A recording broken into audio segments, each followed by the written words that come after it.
अब देखिए, अब हमने लेक्चर 3 का एक और स्लाइड कवर करना है जिसमें हमने ये चीज़ें क्या करनी है, डिस्कस करनी है कि ये किस तरह वर्क कर रही होती है।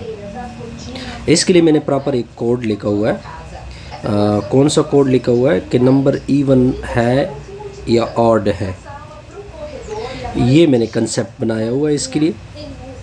जैसे कि आपको पता है कि पहले आप इंक्लूड studio.h डालोगे, फिर इंट मेन डाल दोगे। अब आते हैं अपनी चीज़ की तरफ, अपने रिज़ल्ट की तरफ। देखिए, पहले तो आपने एफ़ वाली कंडीशन रखनी होती है।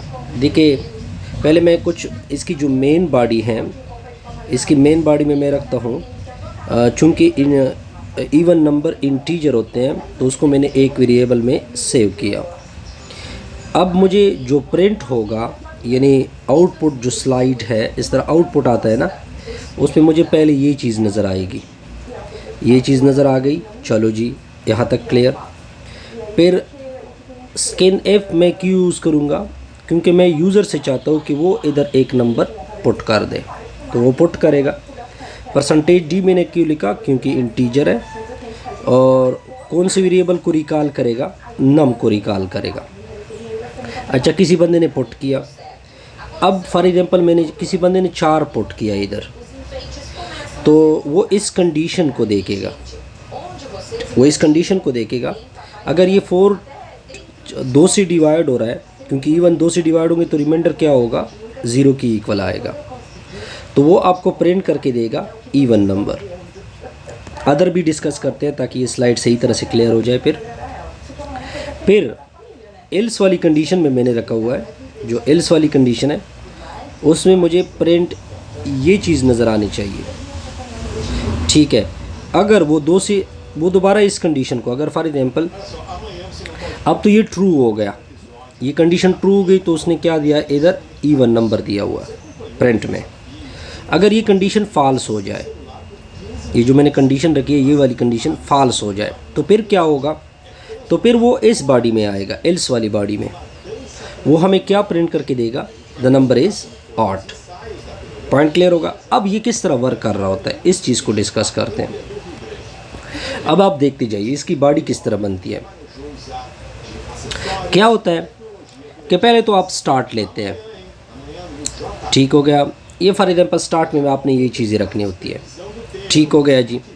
फिर आपने जो नंबर है उसको डिफ़ाइन करते हैं, ऐसे कोई भी नंबर क्या डिफ़ाइन है, इंटीजर है, उसको हमने सेव किया नम में। फिर हमें यहाँ पे स्लाइड में क्या नज़र आएगा, प्रिंट एफ नज़र आएगा, ठीक हो गया जी। अब जब आप एफ़ वाली कंडीशन रखते हैं तो एफ़ वाली कंडीशन के साथ होता क्या है, अगर एफ़ वाली कंडीशन ट्रू आ जाए, अगर ये वाली कंडीशन क्या हो जाए, ट्रू हो जाए, तो वो इस बॉडी के अंदर एंटर करेगा। आप देख सकते हैं कि इस बॉडी के अंदर क्या हो गया, एंटर हो गया, ठीक है। तो वो आपको प्रिंट करके देगा। फॉर एग्जांपल यूज़र ने जो नंबर दिया हुआ है, इधर एंटर किया हुआ है, तो वो इसके सामने ये लिख देगा, नेक्स्ट लाइन में क्या लिख देगा, ये लिख देगा, यानी ये कंडीशन क्या होगी, ट्रू होगी। अब आगे क्या करेगा, अगर आप फॉर एग्जांपल आपने यूज़र ने कोई ऐसा नंबर पुट किया जो कि इवन नहीं है, तो वो एल्स वाली कंडीशन में जाएगा, यानी आपकी कंडीशन ये वाली क्या हो जाएगी, फॉल्स हो जाएगी। जब फॉल्स हो जाएगी तो इस बॉडी के अंदर वो नहीं आएगा, बल्कि एक नेक्स्ट बॉडी के अंदर आएगा। और आपकी जो नेक्स्ट बॉडी है वो क्या है, ये वाली बॉडी है। तो वो आपको प्रिंट में क्या करके देगा, पहले तो आपको कहेगा कि ये चीज़ें होती रहेगी, ये चीज़ें एज इट इज़ रहेगी। वो कहेगा कि एंटर नंबर, ठीक हो गया। फिर आप जब एंटर करोगे तो फिर ये कंडीशन तो फॉल्स हो गई। अब वो डायरेक्ट जंप लगाएगा,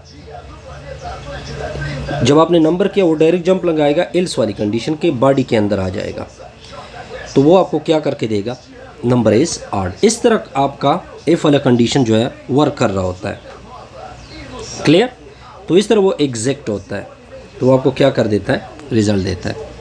यानी मेरे कहने का मतलब है कि एफ़ वाली कंडीशन पहले टेस्ट होती है, अगर टेस्ट वाली कंडीशन ट्रू हो जाए तो वो एफ़ वाली कंडीशन की बॉडी के अंदर आता है, ठीक हो गया, और आपको डिज़ायर्ड रिज़ल्ट दे देता है।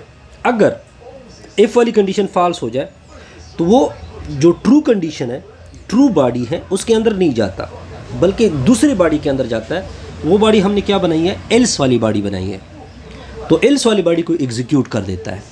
ठीक है, इस तरह आपका कोड क्या कर रहा होता है, वर्क कर रहा